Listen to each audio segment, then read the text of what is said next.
அனைவருக்கும் வணக்கம். ஒரு தனியார் நிறுவனத்தில் நீங்கள் ஒர்க் பண்ணிக்கிட்டு இருந்தீங்கன்னா உங்களுடைய சம்பள பில்லில் ஒரு இபிஎஃப் அப்படின்னு ஒரு அமௌண்ட் பிடிச்சிட்டே இருப்பாங்க.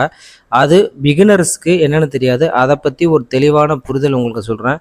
இபிஎஃப்னால என்ன பயன், என்ன யூஸு, நீங்கள் அது என்னென்ன அதை வச்சு நம்ம வாழ்க்கையில் ஒரு முன்னேறதுக்கான ஒரு வழிமுறையை நீங்கள் கண்டுபிடிக்கலாம் அப்படிங்கிறத இந்த வீடியோவில் சொல்கிறேன். ஏதோ எனக்கு தெரிஞ்ச நாலேஜை உங்களுக்கு சொல்கிறேன். நீங்கள் அந்த நாலேஜை படிங்க, அடுத்தவங்களுக்கு ஷேர் பண்ணுங்கள். வீடியோவை சப்ஸ்கிரைப் பண்ணி ஸ்கிப் பண்ணாமல் பாருங்கள். வாங்க வீடியோக்குள்ளே போகலாம். இபிஎஃப் அப்படிங்கிறது எம்ப்ளாயி ப்ராவிடென்ட் ஃபண்ட், அதாவது ஒரு நீண்டகால சேமிப்பு திட்டம், அதாவது தொழிலாளர்களுக்கான ஒரு சேமிப்பு திட்டமாகும். இது என்ன மீனிங், இபிஎஃப்னா என்ன அப்படின்னு பார்ப்போம். அது என்ன, எப்படி அது செயல்படுது அப்படிங்கிறத பார்ப்போம். சம்பளத்தோட 1% மற்றும் ப்ளஸ் நிறுவனத்தின் ஒரு பங்கு, அதாவது இபிஎஃப் அப்படிங்கிறது ஒரு நிறுவனம், அதாவது உங்கள் ஓய்வுகால வாழ்க்கைக்கு ஒரு நிதி சேமிப்பு அளிக்கக்கூடிய ஒரு திட்டம். இதில் எப்படின்னா, சம்பளத்தில் ஒரு பகுதி பிடிப்பாங்க, அதாவது உங்கள் சம்பளத்தில் ஒரு பகுதி பிடிப்பாங்க, ப்ளஸ்ஸு அதே பகுதி நிறுவனம் உங்களுக்கு கொடுக்கும். அதே அமௌண்ட்டை நிறுவனம் சேர்த்து அந்த ஒரு அமௌண்ட்டை இபிஎஃப் அப்படின்னு வைப்பாங்க. இது பிற இபிஎஃப், தொழிலாளர்களுடைய நீண்டகால ஒரு சேமிப்பு திட்டம். சம்பளத்தில் ஒரு பகுதி பிடிப்பாங்க, அதே பகுதியை நிறுவனமும் உங்களுக்கு கொடுக்கும். பாருங்கள் என்ன யூஸ் அப்படின்னு பாருங்கள்.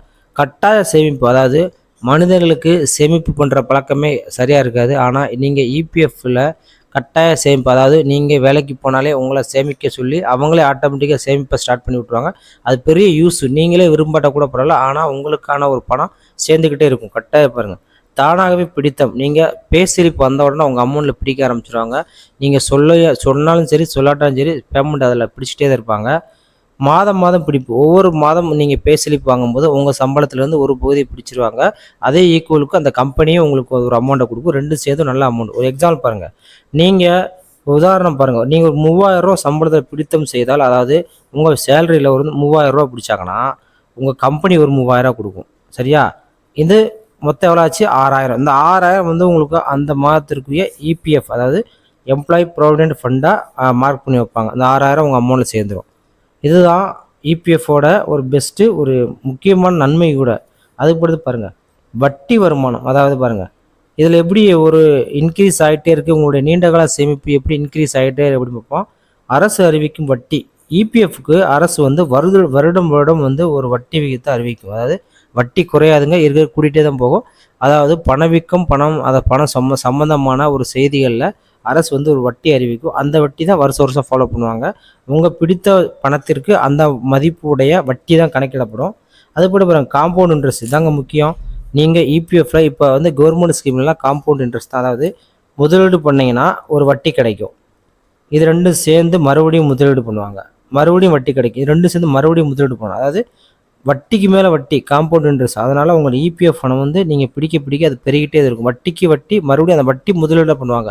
முதலீடாக பண்ணி அந்த முதலீடுக்கு ஒரு வட்டி மறுபடியும் வரும், வட்டி மறுபடியும் அதில் ஆட் ஆகும், மறுபடியும் அந்த வட்டி. இதுதான் காம்பவுண்ட் இன்ட்ரெஸ்ட்டு. வருமான வரிச்சலுகை. நீங்கள் ஒரு அரசு அதிகாரி அல்லது நீங்கள் ஒரு இன்கம் டேக்ஸ் சாரி, ஒரு அளவுக்கு அதிகமான வருமானம் இருந்தால் அதில் நீங்கள் வருமான வரிச்சலுகை இதை கட்டி நீங்கள் காமிச்சிக்கலாம். ஒரு ஏடிசி, அதாவது ஏடிசி இந்த ரூல்ஸில் நீங்கள் வருமான வரிச்சலுகை பண்ணிக்கலாம். பணம் எடுக்கும் வசதி. எனக்கு இப்போ ஒரு ப்ராப்ளம் இருக்குங்க, இபிஎஃப்ல எனக்கு பணம் வேணும். இப்போ நான் பிடிச்சிட்டே இருக்காங்க, என் மகளுக்கு கல்யாணமோ என்னுடைய மகனுக்கு படிப்பு சம்மந்தப்பட்ட ஒரு நாலேஜுக்கு நமக்கு பணம் எடுக்கிற வசதி இருக்குங்க. நீங்கள் ஒரு குறிப்பிட்ட அளவு பெர்சன்டேஜ் அதில் லோனாக நீங்கள் அதை எடுத்துக்கலாம். இதுதாங்க இபிஎஃப்னா என்ன, அதோட வீடியோ எல்லாம். அதாவது இந்த வீடியோவில் இபிஎஃபோட பயன்களும் அதில் என்னென்ன ஸ்கீம் இருக்குது, அதாவது என்னென்ன யூஸ் இருக்குது அப்படின்னு சொல்லிட்டேன். இந்த வீடியோ எனக்கு தெரிஞ்ச நாலேஜை நான் உங்களுக்கு ஷேர் பண்ணுறேன். நீங்களும் இந்த நாலேஜை உங்களுக்கு தெரிஞ்சிருந்தால் தெரியாதவங்களுக்கு ஷேர் பண்ணுங்கள். இந்த வீடியோ பிடிச்சிருந்தால் லைக் பண்ணுங்கள், ஷேர் பண்ணுங்கள். கண்டிப்பாக சப்ஸ்கிரைப் பண்ண மறக்காதீங்க. நன்றி, வணக்கம்.